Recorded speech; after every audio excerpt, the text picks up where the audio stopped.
आवाज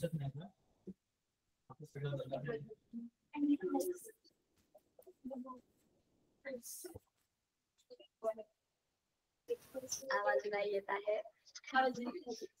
माझा आवाज नाही येत आहे. बरं, आज आपण आहे ना एक गणित भाग 1 मध्ये आपला जो पहिला धडा आहे ना, गणित भाग 1 मधला पहिला धडा, त्याच्यामध्ये दोन चलातील रेषीय समीकरण असं धड्याचं नाव आहे ना आपल्या पहिल्या, दोन चलातील रेषीय समीकरण है ना. तर त्याच्यामध्ये आपण पहिली पद्धत शिकलो होतो की सहगुणक समान करून चलाचा लोप करणे, म्हणजे कसं सोडवायचं, त्याचे जे रेषीय समीकरणाची जी उकल आहे ती कशी काढायची हे आपण शिकलो होतो. पहिली पद्धत शिकलो होतो, आलेख पद्धत पण शिकलो होतो. तिसरी पद्धत आपली शिकायची आहे बाकी, म्हणजे दोन चलातील रेषीय समीकरण सोडवण्याच्या 3 पद्धती आहेत किंवा त्यांची उकल काढण्याच्या 3 पद्धती आहेत. दोन चलातील रेषीय समीकरण त्याची उकल काढण्याच्या एकूण 3 पद्धती आहेत. त्यातल्या 2 पद्धती आपण शिकलो. तिसरी पद्धत आपली बाकी आहे शिकायची.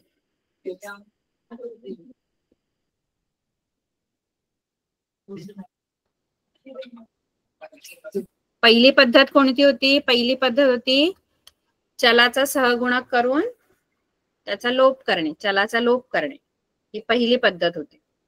दुसरी पद्धत कोणती होती? तर आलेख पद्धत. बघा, आपली आज तारीख जी आहे ती 12 सप्टेंबर आहे आणि आपण शिकतोय पहिला धडा, दोन चलातील रेषीय समीकरणे.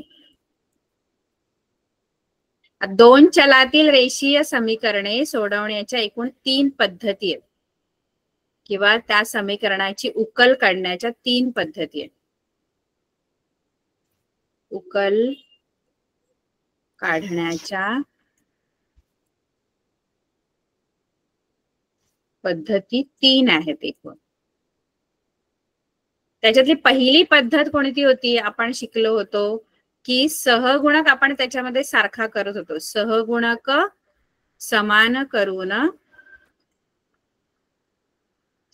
समान करून आपण तो चल ना लोप करत होतो, म्हणजे ते चल घालवत होतो. चलाचा लोप करणे ही पहिली पद्धत होती, सहगुणक समान करून चलाचा लोप करणे. दुसरी पद्धत होती आलेख पद्धत. आपण शिकलो होतो आलेख पद्धत. तुम्हाला आलेख काढून दाखवलेले. आणि आता तिसरी पद्धत जी आहे ती आहे क्रॅमर्स पद्धत किंवा मग निश्चयक पद्धत आपण म्हणतो. निश्चयक पद्धत किंवा क्रॅमर्स पद्धत.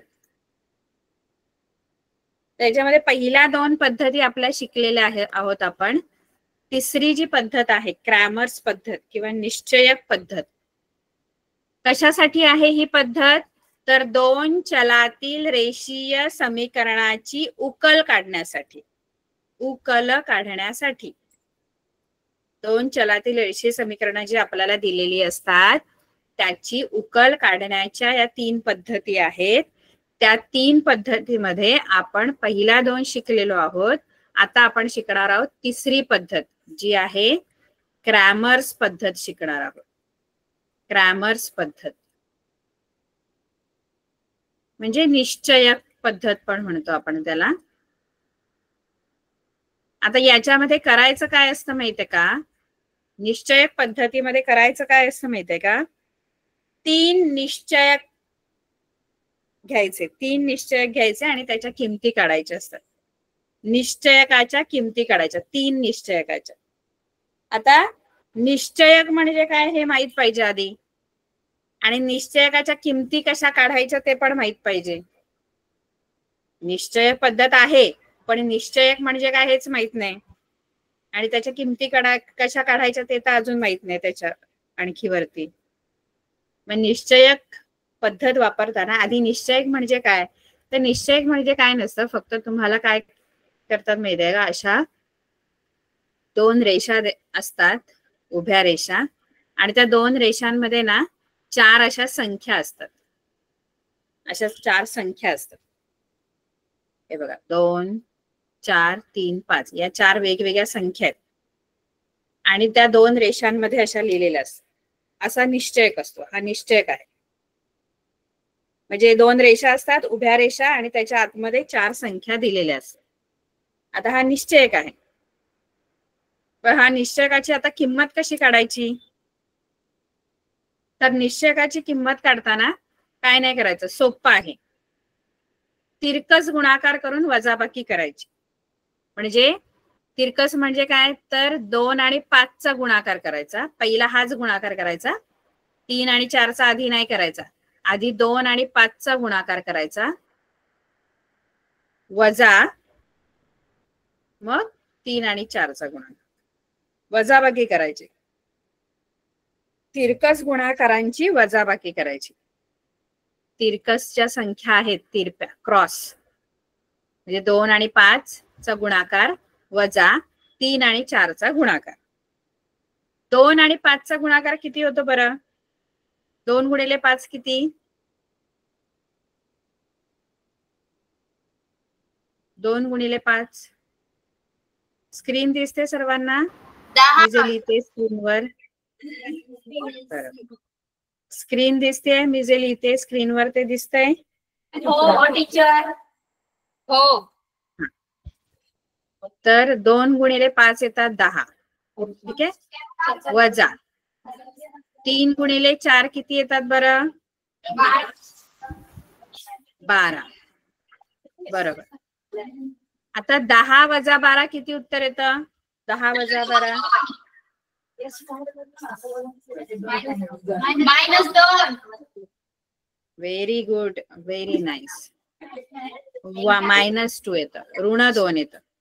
का? कारण आपण इथे बेरजेचे नियम वापरतो. दोघांची वेगवेगळी चिन्ह असतील तर वजाबाकी होते आणि मोठ्या संख्येचे चिन्ह येतं उत्तरात, ऋण 2. म्हणजे या निश्चयकाची जी किंमत आहे, हा जो निश्चयक आपण घेतला त्याची किंमत आहे ऋण 2, -2. आता म्यूट करा, आता म्यूट करा बघू. म्यूट करा मुलांनो, ज्यांनी अनम्यूट केलेला.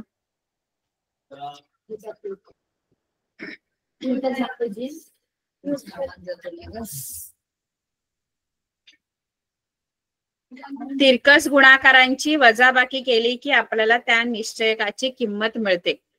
आता इथे तुम्हाला पुस्तकामध्ये सराव संच 1.3 आहे बघा, 1.3. त्याच्यामध्ये आपल्याला काही निश्चयकाच्या किमती काढायच्या. पहिला तर आपल्याला ही ऍक्टिव्हिटी दिलेली आहे, त्याच्यामध्ये तुम्हाला एक निश्चयक दिलेला आहे 3, 4, 2, 5. तर इथे तुम्हाला त्याची किंमत काढायची. तर पहिला गुणाकार हा 3 आणि 5 चाच करायचा. मग इथे 3 गुणिले या बॉक्स मध्ये काय लिहायचं, तर या बॉक्स मध्ये 3 आणि 5 चा गुणाकार, म्हणजे इथे 5 लिहायला लागेल. नंतर वजा, वजा काय करायचं, या दोघांचा गुणाकार, त्याच्यातले 4 गुणिले दिलेले आहेत, मग इथे मी 2 लिहिणार, 2 गुणिले 4. आता यांचे गुणाकार करायचे. आधी पहिला गुणाकार 3 गुणिले 5 आहे, वजा 2 गुणिले 4. 3 गुणिले 5 किती येतो गुणाकार? 3 आणि 5 चा गुणाकार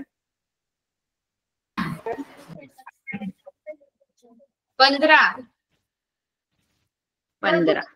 वजा हा 2 आणि 4 चा गुणाकार 8 दिलेला आहे आपल्याला फक्त बॉक्स मध्ये ज्या संख्या नाही दिल्या त्या भरायच्या. 15 मधून 8 गेले किती राहतात? 15 वजा 8 6.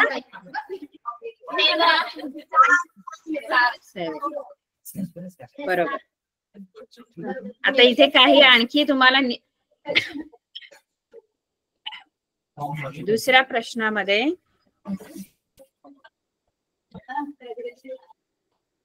प्रश्नामध्ये आपल्याला काही निश्चयक दिलेले आहेत. त्या निश्चयकांच्या आपल्याला किमती काढायच्या आहेत. खालील निश्चयकांच्या किमती काढा. आपण एक एक घेऊया की निश्चयक घ्यायचे आणि त्याच्या किमती काढायच्या. आता किंमत काढताना तिरकस गुणाकार करायचा आणि वजाबाकीमध्ये वजा करायचा, वजाबाकी करायची असते. मग मी हा जो आहे पहिला निश्चय तो घेते आणि आपण त्याची किंमत काढूया. ऋण 1 2 7 4 असं आहे ना, संख्या 4.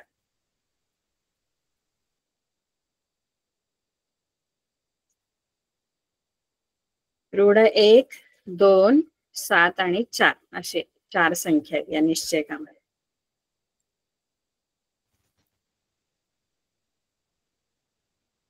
तर आता इथे काय करायचं आपण, तिरकस गुणाकार. पहिला गुणाकार हाच असा म्हणजे कोणाला ऋण 1 गुणिले 4, ऋण 1 चा आणि 4 चा गुणाकार वजा 7 गुणिले 2 असा गुणाकार.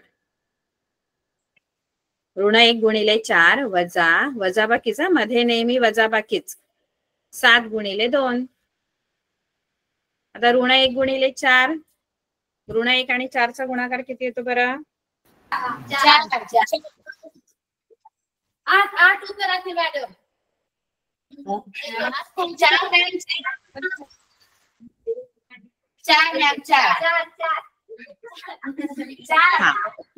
4 एके 4, 4 एके 4.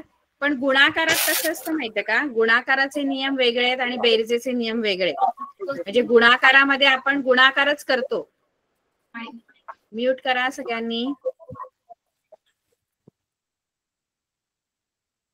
4 एके 4, पण चिन्ह जे आहे ना ते इथे मोठ्या संख्येचं नाही देत. मोठ्या संख्येचं चिन्ह कुठे देतो? जिथे बेरीज वजाबाकी असेल तिथे.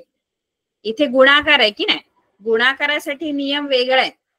चिन्हासाठी करताना गुणाकारच करायचा, 4 एके 4. पण चिन्ह देताना मोठ्या संख्येचं नाही द्यायचं. दोन्ही संख्यांचे चिन्ह मिळून जे चिन्ह तयार होतं, म्हणजे आता बघा हा 1 जो आहे तो ऋण आहे. म्यूट करा सर्वांनी. बघा गुणाकारामध्ये चिन्ह देताना एकदम काळजीपूर्वक द्यायचं. बघा एक संख्या ऋण असेल आणि दुसरी धन असेल. ऋण आणि धनाचा जर गुणाकार करायचा आहे तुम्हाला, ऋण आणि धनाचा जर गुणाकार करायचा आहे तर ऋण धन ऋण येणार. उत्तराला ऋण चिन्ह येणार, कारण इथे गुणाकार केला आपण. गुणाकारामध्ये मोठ्या संख्येचे चिन्ह नाही देत. गुणाकारामध्ये दोन्ही संख्यांची चिन्ह बघायची आणि त्या दोन संख्यांची चिन्ह मिळून जे चिन्ह तयार होतं, जसे एक ऋण आणि दुसरं धन संख्या असेल तर ऋण धन ऋण होते. त्यानंतर दोन्ही ऋण ऋण असतील संख्या तर ऋण ऋण धन बनतं. म्हणजे काय? म्हणजे समजा ऋण 4 आणि ऋण 3 चा गुणाकार असेल, ऋण 4 गुणिले ऋण 3, तर करायचा गुणाकारच. 4 आणि 3 चा गुणाकार करायचा 12, 4 त्रिक 12. पण चिन्ह जे आहे ते मोठ्या संख्येचं नाही देत आपण. दोघांची मिळून जे चिन्ह तयार होईल, जसं दोघांची चिन्ह हाचं पण ऋण आहे आणि 3चं पण ऋण आहे. मग ऋण ऋण ऋण ऋण ऋण ऋण मिळून चिन्ह बनतं धन. तुम्ही बोलाल दोघांचं पण चिन्ह ऋण आहे, मग उत्तराला पण ऋण चिन्ह यायला पाहिजे, असं नाही. दोन ऋण चिन्ह जेव्हा आपण गुणतो तेव्हा त्याचं धन बनतं. धन दोन्ही पण धन धन आहेत तर काय येणार? दोन्ही धन धन. दोन्हीचं चिन्ह धन धन आहे दोन्ही संख्यांचं. तर उत्तराला चिन्ह काय येणार?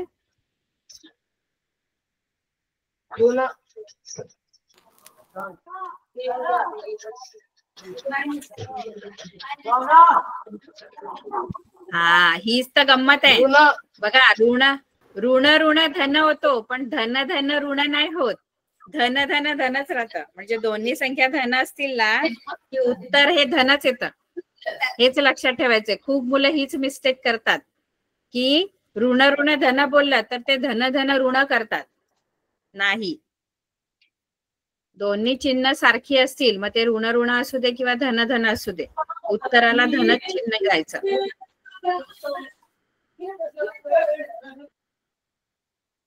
फक्त ऋण धन आणि धन ऋण म्हणजे वेगवेगळी चिन्ह असतील ना, धन ऋण किंवा ऋण धन, तर ऋण चिन्ह येतं. म्हणजे एक धन आणि एक ऋण असेल तर ऋण चिन्ह येणार. पण दोन्ही ऋण ऋण आहेत किंवा दोन्ही धन धन आहेत, दोन्ही ऋण ऋण किंवा दोन्ही धन धन, तर उत्तर हे धन येतं. हे कुठे गुणाकारासाठीचे नियम आहेत, गुणाकारासाठीचे. बेरजेच्या नियमामध्ये आपण सारखी चिन्ह असल्यावर बेरीज करतो, वेगवेगळी चिन्ह असल्यावर वजाबाकी करतो. बघा, बेरजेचे नियम वेगळे आहेत आणि गुणाकाराचे वेगळे. बेरजेमध्ये काय नियम लागू होतो? बेरीज बोललं तर बेरीज नाही होत, सारखी चिन्ह असेल तरच बेरीज होते, वेगवेगळी चिन्ह असेल तर वजाबाकी होते, आणि उत्तराला आपण मोठ्या संख्येचं चिन्ह देतो. हा बेरजेचा नियम आहे. गुणाकाराच्या नियमामध्ये गुणाकारच करतो आपण संख्यांचा, पण चिन्ह जे आहे ते दोन्ही मिळून जे तयार होतं चिन्ह ते द्यायचं, मोठ्या संख्येचं नाही. गुणाकारामध्ये मोठ्या संख्येचं चिन्ह आपण देत नाही. बेरीज वजाबाकीमध्ये आपण उत्तराला मोठ्या संख्येचं चिन्ह देतो. दोन्हीचे नियम वेगळे वेगळे आहेत, वेगवेगळे लक्षात ठेवायचे. चिन्हांमध्ये फक्त गुणाकारात चिन्हांमध्ये लक्षात ठेवायचं. दोघां धन ऋण आहे तर ऋण होणार, धन धन आहे तर धनच, ऋण ऋण आहे तर धन.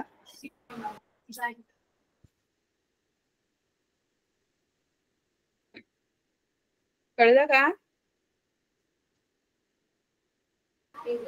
टीचर? आता मला सांगा याचं उत्तर.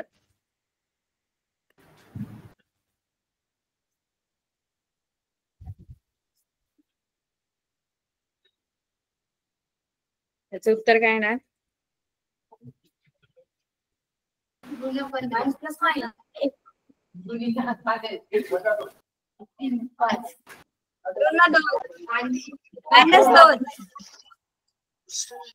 बरं,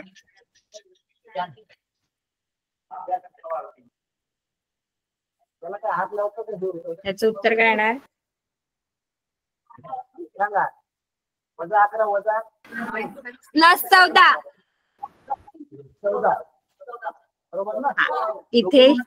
इथे बरोबर आहे, इथे बेरीज केली तुम्ही, बरोबर आहे. सारखी चिन्ह असल्यावर बेरीज होते, पण बेरजेचा नियम काय आहे? बेरजेचा नियम काय आहे? चिन्ह आपण ऋण ऋण धन नाही होत, बेरजेमध्ये आपण मोठ्या संख्येचं चिन्ह देतो. बेरीज वजाबाकी जी करतो की नाही त्याच्यामध्ये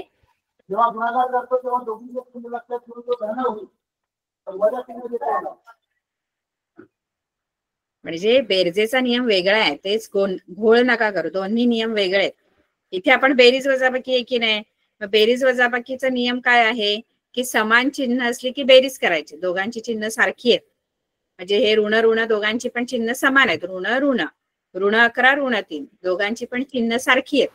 चिन्ह समान असली की बेरीज करायची, म्हणजे ह्यांची होणार बेरीज, 14 उत्तर येणार. 11 आणि 3 ची बेरीज केली की.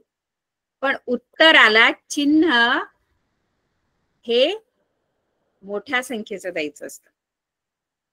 गुणाकारामध्ये आपण ऋण ऋण धन करणार.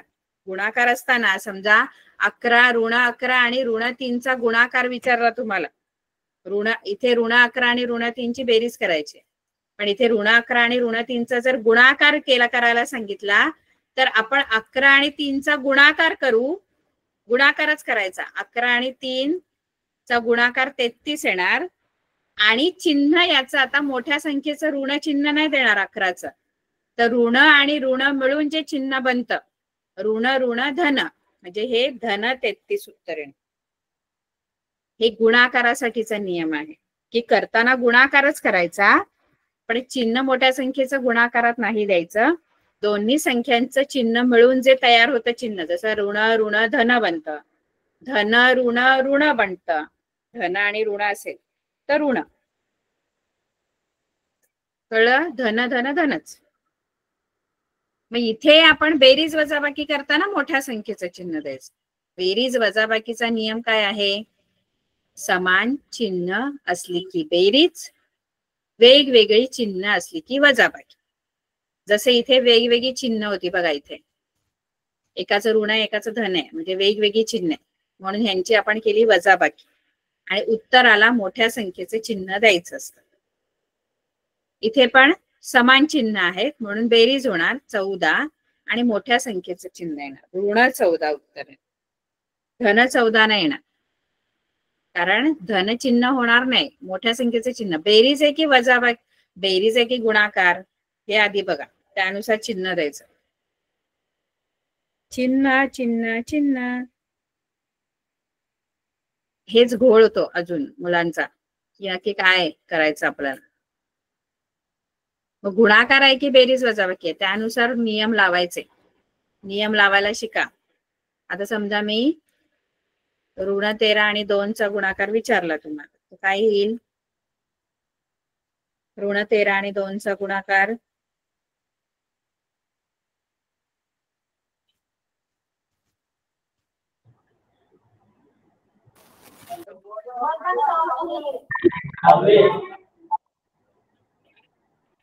धन 26 की ऋण 26?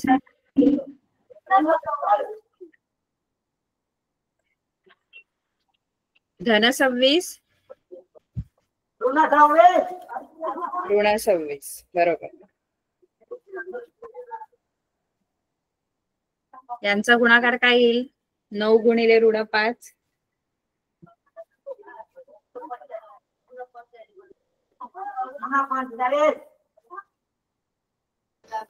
ऋण 45 की धन 45? बरोबर बरोबर.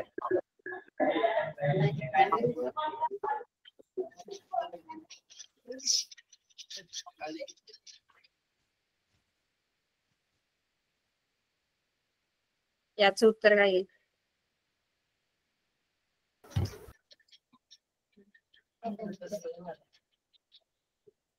ऋण 12 अधिक 4. याचं उत्तर काय?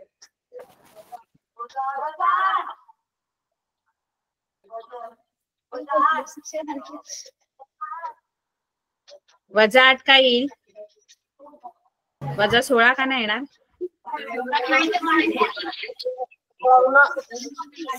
मायनस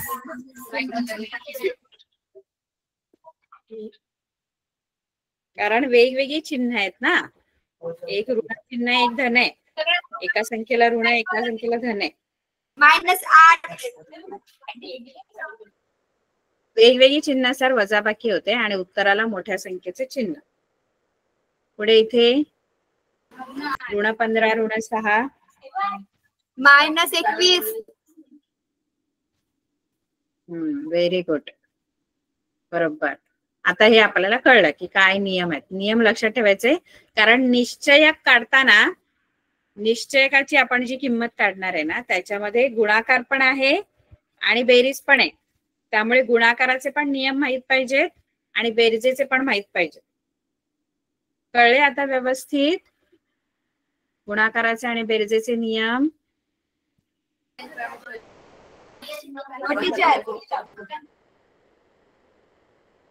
बर, आता आपल्याला जो निश्चयक काढायचा आहे तो निश्चयक राहिला. आपण नियम शिकत बसलो. निश्चयक जो आपल्याला काढायचा आहे तो आपण काढूया आता. त्यामुळे त्याच्यासाठी गुणाकाराचे आणि बेरजेचे नियम एकदम व्यवस्थित लक्षात ठेवायचे. बघा, आता आपल्याला इथे हा निश्चयकाची या किंमत काढायची होती मगाशी. आता त्यासाठी आपण तिरकस गुणाकार केला. तर आता ऋण 1 आणि 4चा गुणाकार किती येतो सांगा मला? ऋण 1 गुणिले 4. त्या गुणाकाराचा नियम वापरायचा. इथे गुणाकार आहे, गुणाकाराचा नियम वापरा. ऋण 1 गुणिले 4 किती होतात? 4.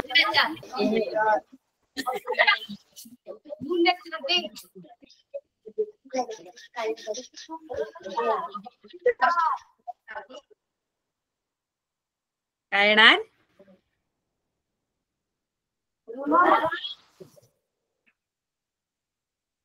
ऋण 4 की धन 4?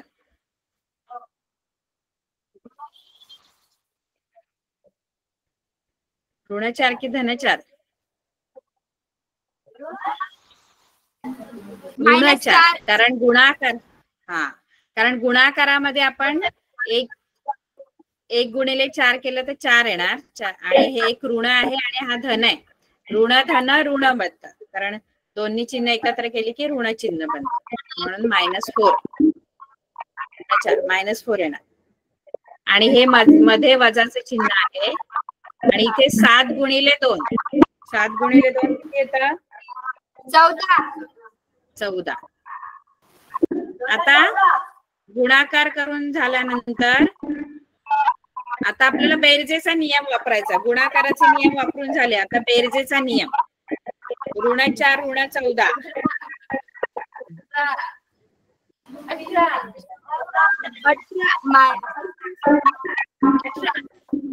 18 18 की ऋण 18?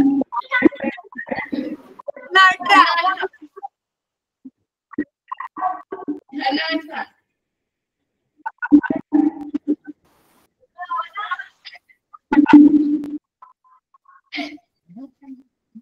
बरं थांबा. धन 18 किती जणांचं उत्तर आहे? धन 18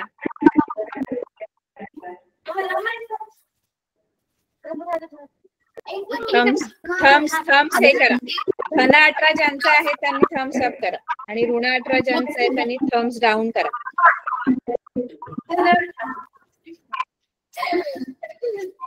ज्यांचं धन 18 उत्तर आहे त्यांनी थम्स अप करायचंय. ज्यांचं ऋण 18 उत्तर आहे त्यांनी थम्स डाऊन करायचं. म्यूट करा जरा आदर्श आश्रम स्कूल, आवाज येतोय. ज्यांचं उत्तर धन 18 आहे त्यांनी थम्स अप आणि ज्यांचं उत्तर ऋण 18 आहे त्यांनी थम्स डाऊन.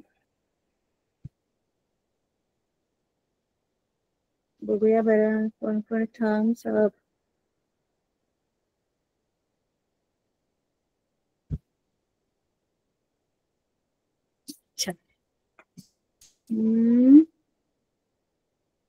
एकच काहीतरी करा. असं असं असं असं असं असं कसं काय? असं असं दोन्ही उत्तर आहे. धन 18 ऋण 18 एकच काहीतरी पाहिजे ना. इथं धन नाही तर ऋण. एकच काहीतरी करा. अच्छा, काही मुलांचं म्हणणं आहे धन 18, काही मुलांचं म्हणणं आहे ऋण 18. तर मी याला बरोबर उत्तर सांगते काय. तर याचं उत्तर आहे, आता आपण बेरजेचा नियम वापरायचा ना. बेरजेचा नियम काय सांगतो आपल्याला? सारखी चिन्ह असतील दोघांची, दोन्ही संख्यांची चिन्ह समान आहेत, तर इथे समान आहेत चिन्ह. ऋण ऋण दोघांची सारखी चिन्ह आहेत, वेगवेगळी नाहीत ना. एक ऋण एक धन नाहीये, सारखी चिन्ह आहेत, म्हणजे बेरीज होणार. म्हणजे 14 आणि 4 ची बेरीज झाली 18. 18 बरोबर आहे. पण मग चिन्ह काय द्यायचं? मग चिन्ह ऋण ऋण धन करायचं का? तर नाही. हा गुणाकार नाही ना. गुणाकारामध्ये आपण ऋण ऋण दोघांचे चिन्ह एकत्र करतो. बेरीज वजाबाकी मध्ये आपण चिन्ह मोठ्या संख्येचं देतो उत्तराला. उत्तर जे येईल त्याला मोठ्या संख्येचं चिन्ह द्यायचं. बेरजेमध्ये, बेरजेचा नियम आहे तो, दोन्ही संख्यांची चिन्ह एकत्र गुणाकारात करायची. गुणाकारामध्ये बेरजेमध्ये मोठ्या संख्येचं चिन्ह द्यायचं. त्यामुळे इथे चिन्ह येणार ऋण, कारण मोठी संख्या 14 आहे, तिचं चिन्ह देणार ऋण 18. धन 18 ऋण ऋण धन नाही, चिन्ह धन. दोघांची मिळून चिन्ह कधी द्यायचं? गुणाकारात. पण इथे गुणाकार झाला आपला करून, इथे बेरीज वजाबाकी करायची चिन्हानुसार. चिन्हानुसार ठरवायचं बेरीज करायची की वजाबाकी. सारखी चिन्ह असतील तर बेरीज करा, वेगवेगळी चिन्ह असतील तर वजाबाकी करा, आणि उत्तराला मोठ्या संख्येचं चिन्ह द्यायचं आहे. म्हणजे या निश्चयकाची जी किंमत आहे ती ऋण 18 येणार आहे. कळलं सगळ्यांना? बेरजेचा नियम आहे, समान चिन्ह असले की बेरीज करायची, वेगवेगळी चिन्ह असली की वजाबाकी करायची, आणि उत्तराला मोठ्या संख्येचं चिन्ह द्यायचं आहे. हे महत्वाचं पण आहे. चिन्ह पण देणं महत्वाचं आहे नंतर. आता पुढचा निश्चय आपण घेऊया, हा दुसरा. 5 ऋण 7 आणि 3 0. दुसरा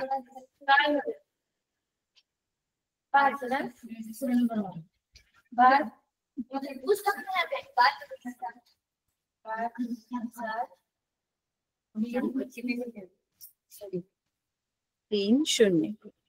आता या निश्चयकाची किंमत काढायची आपल्याला. तर आधी 5 आणि 0चा गुणाकार. 5 गुणिले 0 मध्ये वजाबाकी. आणि 3 आणि ऋण 7चा गुणाकार. 3 गुणिले ऋण 7. आता करूया. आता गुणाकार आधी करायचा, म्हणून गुणाकाराचे आधी नियम इथे गुणाकाराचे वापर. 5 आणि 0चा गुणाकार किती येणार? 0. बरोबर. बघा मध्ये हे वजा चिन्ह आहे ते मी लिहिते वजा. ठीक आहे. 3 गुणिले ऋण 7. 3 आणि ऋण 7चा गुणाकार काय येणार? ऋण 21. आता हे ऋण चिन्ह मोठ्या संख्येचं आहे म्हणून नाही दिलं ऋण चिन्ह. तर हा धन आहे, हा ऋण आहे. धन ऋण ऋण होतो म्हणून ऋण आहे. नाही तर तुम्ही बोलाल इथे मोठ्या संख्येचं चिन्ह, तर गुणाकारामध्ये मोठ्या संख्येचं चिन्ह नाही देत आपण. इथे गुणाकार आहे. गुणाकारासाठी आपण दोघांची चिन्ह एकत्र करतो, दोन्ही संख्यांची. हा 3 काही चिन्ह नाही म्हणजे धन आहे आणि 7 ऋण आहे. धन ऋण ऋण म्हणून 21 ऋण आला. तुम्ही बोला 7 मोठा आहे म्हणून 21, तर मोठ्या संख्येचे चिन्ह गुणाकारात नाही देत. इथे गुणाकार आहे तो बेरजेमध्ये, मोठ्या संख्येचे चिन्ह बेरजेमध्ये. मग इथे येणार ऋण 21. ते मी कंसात टाकते कारण बाहेर पण ऋण चिन्ह आहे. आता 2 ऋण चिन्ह एका मागोमाग आली ना, 2 ऋण चिन्ह किंवा 2 चिन्ह कोणती पण असू देत, ऋण ऋण आहेत, धन ऋण आहेत, कोणती 2 चिन्ह एका मागोमाग आली की ती पण एकत्र करायची. म्हणजे हा ऋण आहे आणि लगेच त्याच्या पुढे ऋण आहे, मग ते ऋण ऋण मिळून दोन्ही चिन्ह ऋण ऋण मिळून काय बनेल? धन 21. 2 चिन्ह अशी लागोपाठ आली ना कोणतीही, तर ती एकत्र करून एक चिन्ह तयार करायचं. हा ऋण ऋण जे लागोपाठ आलेले आहेत त्यांचा धन बनेल. 0 अधिक 21. 0 अधिक 21 काय उत्तर येणार? 21. म्हणजे तुमच्या या निश्चयकाची किंमत 21 आहे. ठीक आहे. आता आपण तिसरा निश्चय घेऊ.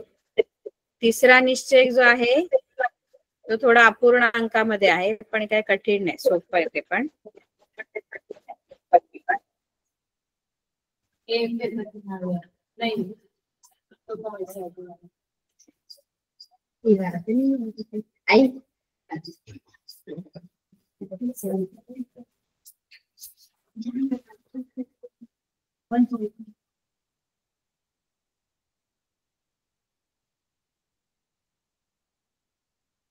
असं तुम्हाला निश्चय दिलेला आहे. 4 संख्या आहेत इथे. आता पण त्या 4ही संख्या अपूर्ण अंकामध्ये दिलेल्या आहेत, फ्रॅक्शन्स आहेत ते. 7/3, 3/2, 5/3 आणि 1/2 अशा 4 संख्या आहेत. आता याची निश्चयकाची किंमत, या निश्चयकाची किंमत मला काढायची. तर आधी आपण तिरकस गुणाकार करतो. 7/3 गुणिले 1/2 असा गुणाकार. तिरकस 7/3 आणि 1/2 गुणाकार वजा, मध्ये वजा बाकी करायची, वजा 5/3 गुणिले 3/2 हा गुणाकार. 5/3 आणि 3/2. आता बघा बेरजेचे नियम लक्षात ठेवायचे, गुणाकाराचे नियम लक्षात ठेवायचे आणि अपूर्णांकाच्या पण बेरीज आणि गुणाकाराचे नियम लक्षात ठेवायचे. हे अपूर्णांक संख्या, त्यांचा गुणाकार करताना काय करतो आपण? अंशाने अंशाला, म्हणजे गुणाकारामध्ये छेद समान गरज नसते, सरळ गुणाकार करायचा. अंशाने अंशाला आणि छेदाने छेदाला. मग करा गुणाकार, सरळ गुणाकार. अंशाने अंशाला गुणायचं, छेदाने छेदाला गुणायचं. मग काय येईल बरं? गुणाकार यांचा गुणाकार अंशाने अंशाला गुणा, 7ने 1ला गुणायचं आणि छेदामध्ये छेदांचा गुणाकार, म्हणजे 7 1 7 आणि खाली येणार 3 दुणे 6. 7 1 7 3 दुणे 6 असा यांचा गुणाकार आला. 7/6 वजा, सेम इथे पण तसंच सरळ गुणाकार करा. 5 त्रिक 15 आणि 3 दुणे 6. 15 आणि 3 दुणे 6 आता अपूर्णांकांची इथे आता वजाबाकी करायची. आता गुणाकार तर सरळ होतो, गुणाकार सोपा असतो, अपूर्णांकांचा गुणाकार करणं सोपं आहे, पण अपूर्णांकांची बेरीज वजाबाकी करणं कठीण आहे. कठीण म्हणजे इतकं सोपं नाही गुणाकारा इतकं. गुणाकारात आपण काय करतो, सरळ अंशाने अंशाला गुणायचं, छेदाने छेदाला गुणायचं. बघा 7/3 आणि 1/2चा जर गुणाकार असेल ना मुलांनो, गुणाकार बघतोय आपण अपूर्णांकांचा गुणाकार. अपूर्णांक संख्या आहेत की नाही या, त्यांचा गुणाकार, अपूर्णांकांचा गुणाकार.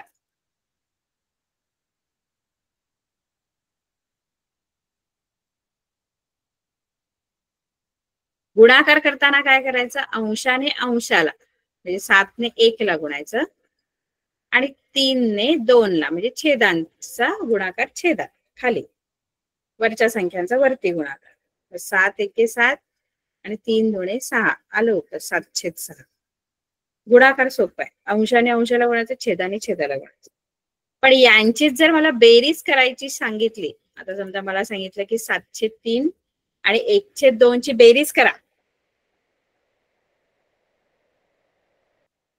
तर बेरीजेसाठी कठीण आहे. तुम्ही बोलाल बेरीज पण अशीच करू, 7 आणि 1 8 होतात आणि 3 आणि 2 5 होतात, अशी बेरीज करू. हे चुकीचं आहे, अशी बेरीज नाही करायची. गुणाकार सरळ होतो, अपूर्णांकांचा गुणाकार अंशाने अंशाला गुणा, छेदाने छेदाला गुणा, आलं उत्तर.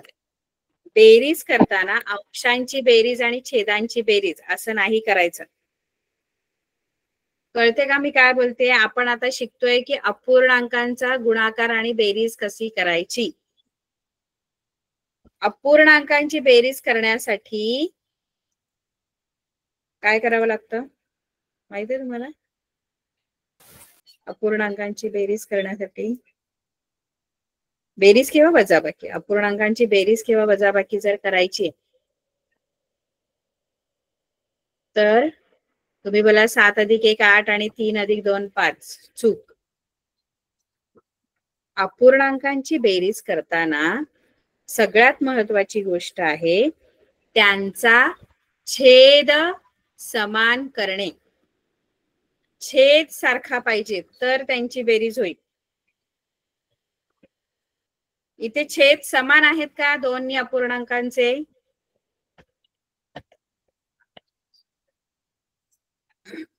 छेद सारखे आहेत का यांचे? छेदातली संख्या, खालची संख्या सारखी आहे का? छेदातली संख्या नाही. एकाचा छेद 3 आहे, या अपूर्णांकाचा छेद 3 आहे आणि या अपूर्णांकाचा छेद 2 आहे, सारखा नाहीये. मग बेरीज वजाबाकी नाही होणार जोपर्यंत त्यांचा छेद समान नाही करत. आपण छेद सारखा करावा लागतो, आधी समान करावा लागतो, मग अपूर्णांकांची बेरीज करता येते. मग छेद कसा सारखा करायचा? सोपं असतं. आता बघा इथे 3 आहे की नाही छेद, आणि इथे 2 आहे की नाही. 3 आणि 2च्या पाढ्यात येणारी दोन्हीच्या जे छेद आहेत ना ते बघायचे. 3 आणि 2 छेद, अंशाशी आपण नंतर बघू, अंशाला काय नाही करायचं, आपल्याला छेद सारखा करायचंय की नाही. मग छेद काय आहेत? एकाचा 3 आहे, एकाचा 2 आहे. 3 आणि 2च्या पाढ्यात येणारी सगळ्यात लहान संख्या जी दोन्हीच्या पाड्यात येते, 3च्या पण पाड्यात येते आणि 2च्या पण पाड्यात येते, अशी कोणती संख्या आहे? लहानात लहान संख्या जी दोन्हीच्या पाड्यात येते. बरोबर, 6. Very good. 6 अशी संख्या आहे जी 3च्या पण पाड्यात येते आणि 2च्या पण पाड्यात येते आणि ती लहान आहे. लहानात लहान संख्या आहे जी दोघांच्या.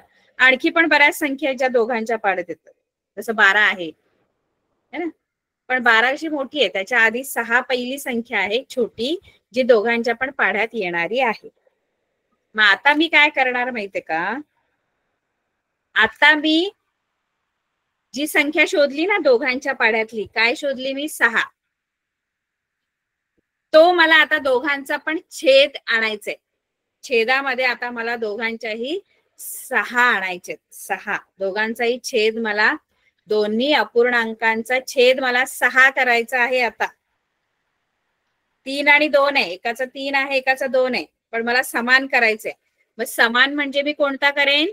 दोघांचाही छेद मी 6 करेन. आता 6 करायचं. मग 6 कशी शोधली मगाशी सांगितलं, ते लक्षात ठेवायचं. दोघांच्या पाड्यात येणारी सगळ्यात लहान संख्या 6 आली. मग आता मला छेद 6 करायचंय. छेद 6 करण्यासाठी मी काय करेन? आता हा 7/3 आहे की नाही, मग इथे मला हा 3 आहे, त्याचा छेद 6 करायचंय. मग 3चा 6 कधी होईल? जेव्हा मी 3ला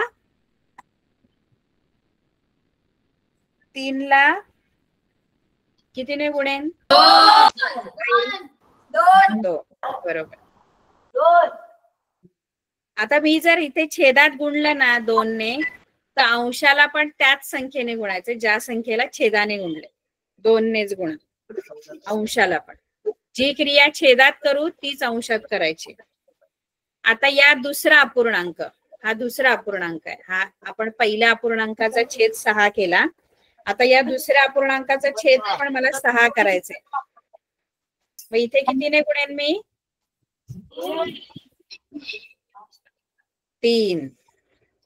वरती पण कितीने गुणू? वरती 3. बरोबर. Very good. आता हे जे पण मी गुणाकार लिहिलेले आहेत ते सगळे गुणाकार आधी करून घेऊया. गुणाकार आधी करून घ्यायचं. 7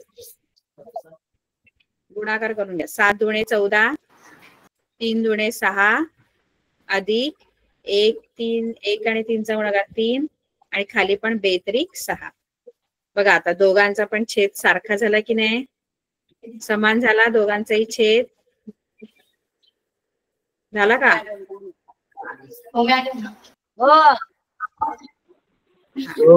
आता हा जो छेद समान झालेला आहे, ऐका पुढे काय करायचं? छेद समान झालेला आहे, त्यांची बेरीज नाही करायची. तुम्ही बोला 6 आणि 6 मिळून 12. छेद जो समान झालेला आहे तो इथे आपण एकदाच लिहायचा, कारण आता समान झाला छेद, त्यामुळे खाली एकदाच लिहायचा. आणि अंशांची बेरीज आता करायची. अंशात जे आहेत ना त्यांची बेरीज करू. आणि छेदामध्ये जो समान झालेला छेद आहे तोच लिहायचा. छेदांची बेरीज करायची. छेदांची बेरीज करायची. छेदांची बेरीज करायची. 6 आणि बेरीज नाही, जो समान झालेला छेद आहे तो छेद घ्यायचा एकटा आणि अंशातल्या संख्यांची बेरीज करा. 14 आणि 3 ची बेरीज होणार. याचं उत्तर येणार 17/6. तुमचं उत्तर. कळलं सगळ्यांना? नीट लक्षात ठेवायचे अपूर्णांकांची बेरीज वजाबाकी कशी करायची. छेद समान करावा लागतो. आता इथे मगाशी आपला जो निश्चय होता तो राहिला आपला मगाशी अर्धवट. बघा हा निश्चय होता.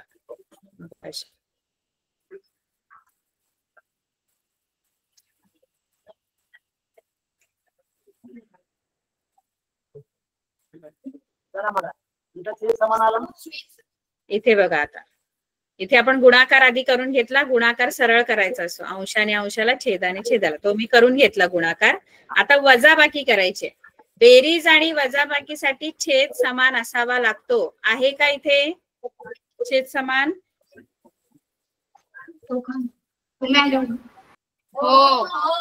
इथे इथे ऑलरेडी समान आहे, म्हणजे आपल्याला समान करायची गरज नाहीये. आता छेद समानच आहे. जर नसताना समान तर आपल्याला करावा लागला असता. त्याशिवाय वजाबाकी किंवा बेरीज करता येत नाही.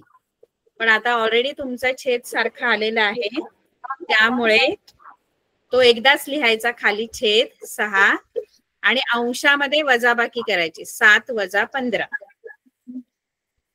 7 - 15 किती उत्तर येईल बरं? 7 - 15 उत्तर सांगा.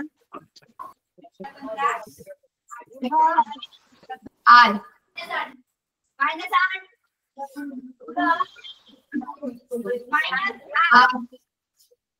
हा बघा आपण दहावीला आलो तर उत्तर हे चिन्हासकट सांगितलं गेलं पाहिजे. आपण आता 5वी 6वीला नाहीये. चिन्हासहित आता लगेच उत्तर सांगायचं. मोठ्या संख्येचं बेरीज वजाबाकी मध्ये मोठ्या संख्येचं चिन्ह देणार ना. 7 वजा 15 होणार यांची वजाबाकी. 15तून 7 गेले 8 राहतात. पण चिन्ह मोठ्या संख्येचं 15चे चिन्ह देणार ऋण 8/6.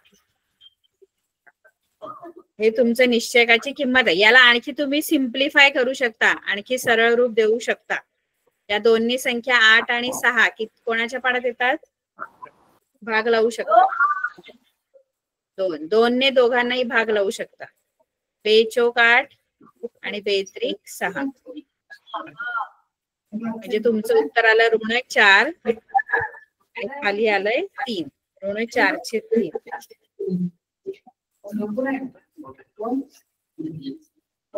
कळते का मुलांनो?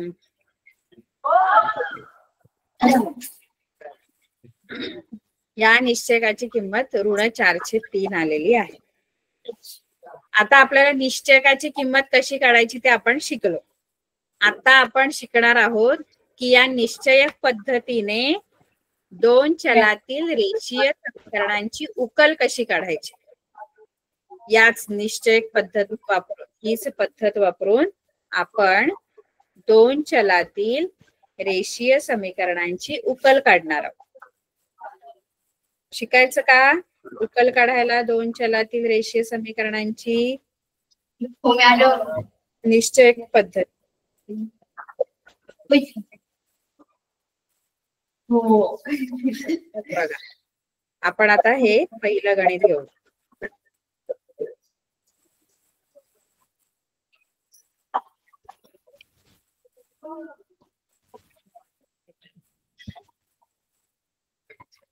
पहिलं गणित घेऊया. पहिलं काय आहे?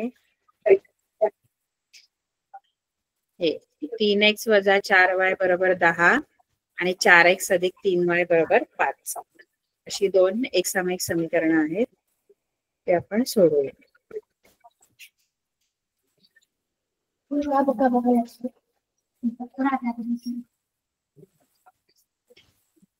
क्रॅमर्स पद्धतीने सोडवायचे आहेत. 3x वजा 4y बरोबर 10 आणि 4x अधिक 3y बरोबर 5.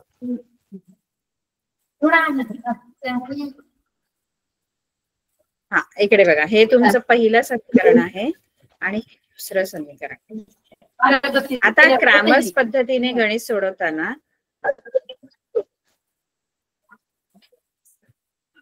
एकसामायिक समीकरण सोडवताना नेहमी अशा प्रकारे तुमचं समीकरण या स्वरूपात पाहिजे.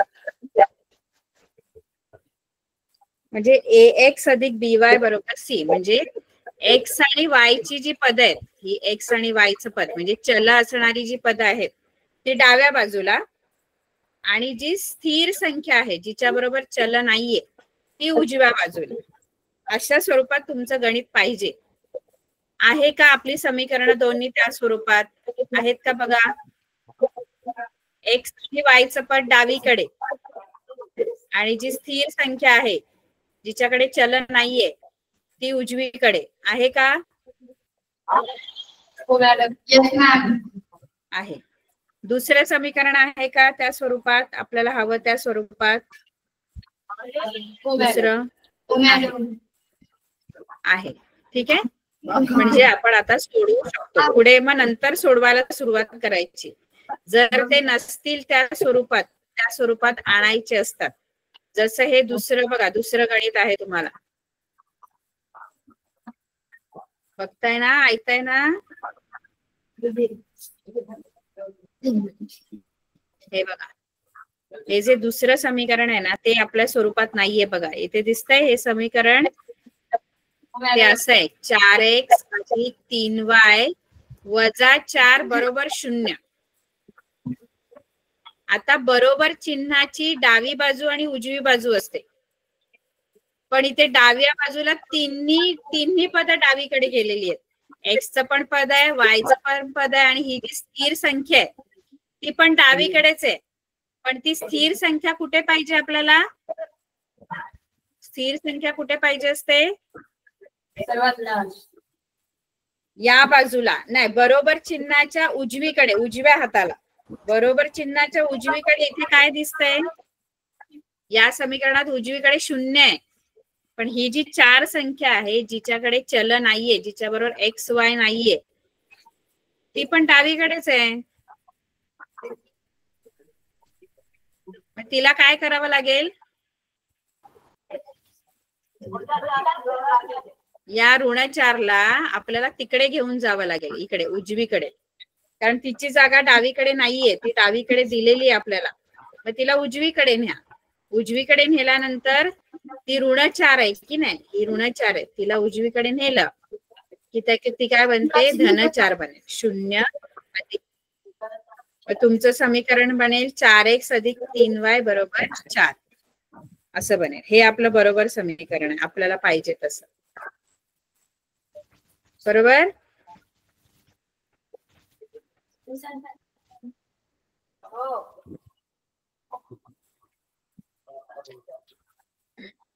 दुसरं पण एक समीकरण असं दिलंय तुम्हाला, हे बघा.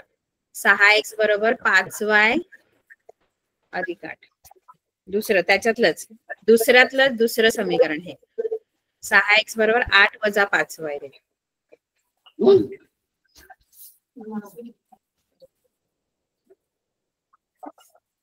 8 वजा 5y. हे आहे का आपल्या अशा स्वरूपात? ax अधिक by बरोबर c या स्वरूपात आहे का हे समीकरण? नाही. नाही, कारण बरोबर चिन्ह बघा, इथे बरोबरचे चिन्ह आहे आणि डावीकडे फक्त x चं पद आहे आणि उजवीकडे स्थिर संख्या आणि y चं पद आहे. हे आता कोणाची जागा चुकीची आहे? कोण बरोबर जागेवर नाहीये?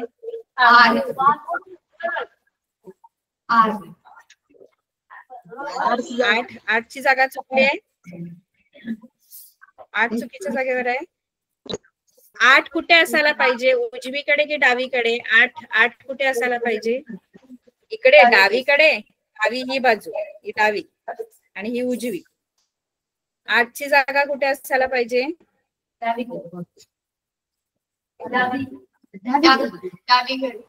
नाही नाही, तुम्ही बघा, इकडे लक्ष द्या, व्यवस्थित समजून घ्या मुलांनी. हे बघा, बरोबरचं चिन्ह आहे ना, हे बरोबरचं चिन्ह, याची ही डावी बाजू आहे, ही डावी बाजू आहे आणि मध्ये बरोबरचं चिन्ह आणि ही उजवी बाजू आहे. म्हणजे बरोबर चिन्हाच्या डावीकडे काय काय आहे बघा? डावीकडे एक्स चं पद आणि वाय चं पद, म्हणजे चलाची पद जी आहेत, कुठलं पण चल असेल तुमचं, एक्स वाय एम एन, चलाची दोन्ही पद डावीकडे पाहिजे, डाव्या बाजूला इकडे. आणि जी स्थिर संख्या आहे, म्हणजे जिच्या बरोबर ना एक्स आहे ना वाय आहे, ती उजवीकडे, म्हणजे तिला स्थिर संख्या म्हणतो, ती उजवीकडे पाहिजे, इकडे बरोबर चिन्हाच्या या बाजूला पाहिजे. आता इथे गंमत काय आहे बघा, आपल्याला एक्स चं पद हे आहे, बरोबर आहे, 6x हे एक पद आहे. याची जागा कुठे असायला पाहिजे? 6x ची डावीकडे की उजवीकडे? डावीकडे. एक्स चं पद आहे ना, एक्स चं पद आहे ना हे. एक्स चं पद, चलाचं पद कुठे? डावीकडे. डावा, हा डावा हात आहे माझा, हा आपला डावा हात आहे. इकडे डावीकडे आपल्या डाव्या बाजूला एक्स आणि वाय चं पद पाहिजे आणि बरोबर चिन्हाच्या उजवीकडे एकच पद असतं जे स्थिर पद असतं. पण उजवीकडे इथे गंमत काय झाली की उजवीकडे 2 पद आहेत, एक 8 आहे आणि 5y आहे, ऋण 5y. मग उजवीकडे काय पाहिजे? कोणाची जागा चुकली इथे? कोण चुकीच्या जागेवर बसलाय येऊन?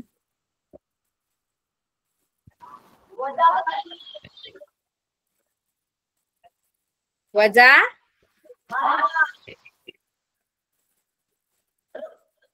वाय, 5y वजा 5y जो आहे ना, तो बघा ना बरोबर चिन्हाच्या इकडे आहे ना, इकडे आहे म्हणजे तो उजवीकडे आहे, पण तो उजवीकडे नाही पाहिजे. 5y 8 बरोबर आहे. 8 आपल्याला उजवीकडेच पाहिजेत. हे 8 आहेत ना, ज्याच्या बरोबर चल नाहीये त्याची जागा उजवीकडेच आहे. पण हा जो ऋण 5 दिसतोय ना, हा ऋण 5 त्याची जागा चुकली. तो कुठे पाहिजे आपल्याला? ऋण 5 कुठे पाहिजे? डावीकडे, इकडे. 6x बरोबर पाहिजे मला. मग मी 6x इथेच ठेवते. तो डावीकडेच आहे. आणि हा ऋण 5 आहे ना, हा ऋण 5 तो मी इकडे आणते डावीकडे, कारण त्याची जागा डावीकडे आहे खरी तर. मग 6x आणि हा ऋण 5 आहे की नाही, ऋण 5 तो डावीकडे आला की धन 5 म्हणा. चिन्ह बदलता, जागा बदलली, बाजू बदलली, डावीकडून उजवीकडे न्या किंवा उजवीकडून डावीकडे न्या, त्याची चिन्ह बदलणार. वजा असेल तर अधिक होईल, अधिक असेल तर वजा होईल. लक्षात ठेवायचं. हा वजा आहे की नाही 5 इकडे, उजवीकडे तो वजा आहे, पण तो मला डावीकडे न्यायचा आहे. मग तो तिकडे गेल्यावर काय होईल? डावीकडे गेल्यावर अधिक होणार. आणि आता उजवीकडे काय राहिलं? फक्त उजव्या बाजूला काय राहिलं? 8. आता हे माझं समीकरण बरोबर आलंय, मला पाहिजे तसं, आपल्याला जसं हवंय तसं. एक्स आणि वाय ची पद डाव्या बाजूला आणि स्थिर पद उजवीकडे. समजलं? हे आधी आपण शिकायचं. आपलं जे समीकरण आहे ते या स्वरूपात आणायला शिकायचं. म्हणजे एक्स आणि वाय ची पद डावीकडे आणि स्थिर संख्या उजवीकडे. ठीक आहे. मग तुम्हाला अभ्यास काय करायचा आहे? फक्त ही 3 गणितं सोडवा जी तुम्हाला निश्चय काढायची आहेत. ही पहिलं आणि दुसरं गणित. सराव संच 1.3 मध्ये, सराव संच 1.3 मध्ये पहिलं आणि दुसरं गणित. बाकी तिसरा प्रश्न आपण कसा सोडवायचा आहे ते आपण पुढच्या वेळेला शिकू. ठीक आहे. पहिला आणि दुसरा प्रश्न सोडवायचा हा सराव संच 1.3. करणार ना सगळी गणित?